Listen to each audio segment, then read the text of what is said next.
My name is Joyce Engoke Mangale.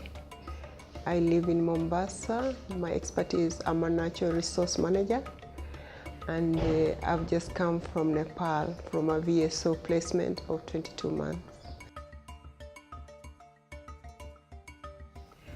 I actually left the country for Nepal on the 2nd of May in 2013.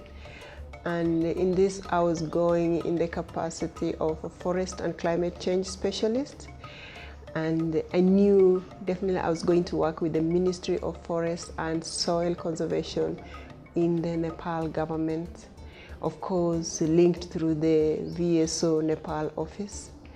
And I worked for the position for 10 months, whereby I worked as a forest and climate change specialist. And this, I was working at the policy level. I was in Kathmandu.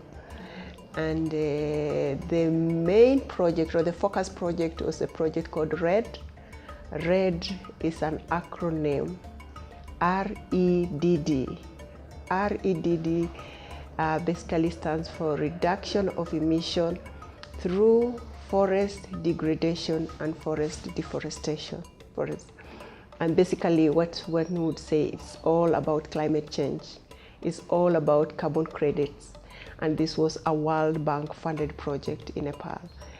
And my main task, the main TOR, or the main task that I was doing, was to actually do policy briefs that I conceptualized from international consultants and research themes related to this World Bank project for the Nepal government.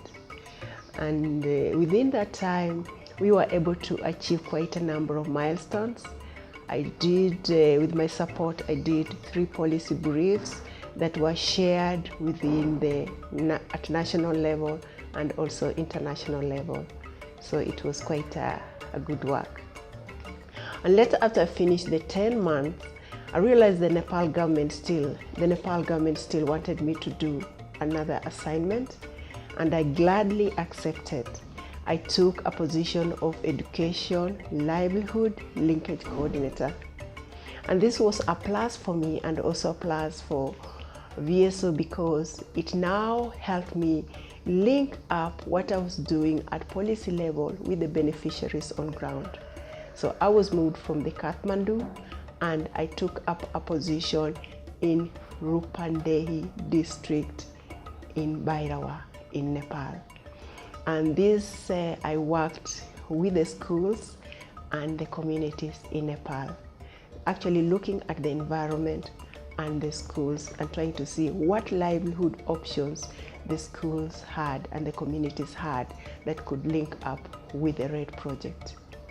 Yes, and it was exciting because the schools and the Nepal people are very appreciative of new information.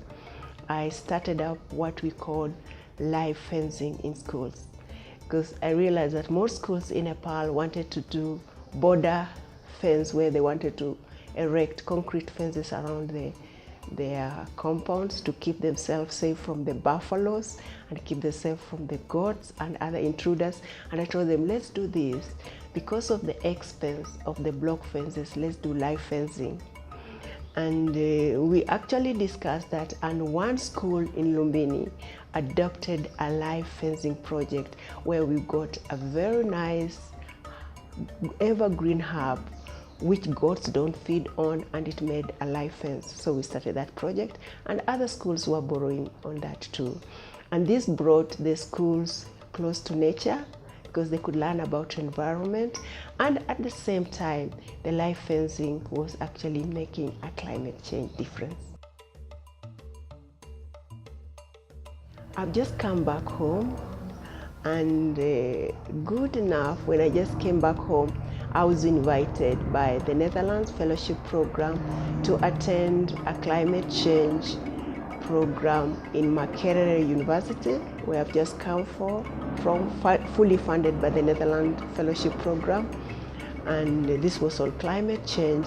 And I'm glad that what I gained from there, I would like to follow up with the RED program, which I know is similarly going on in Kenya. I would like to have a contribution to that. and also to have communities and schools and see how they can gain from also the climate change funding, and to see who are the other beneficiaries that we can work together on climate. But an opportunity has just come up, and this opportunity is where I'm going to hold a very senior position within the Horn of Africa. I'm going to be the program coordinator for climate change and network. Horn of Africa, coordinating for 6 countries, Kenya being one, where I'll have to look for a national focal point, use the skills that I've got on climate change to see what we can do in Kenya from the local level to the policy level, and also Ethiopia, where I'll be based in Addis Ababa, Eritrea, Djibouti, Somalia, and Sudan. When somebody steps out to be a volunteer, they have something they have to offer, they want to offer to the society.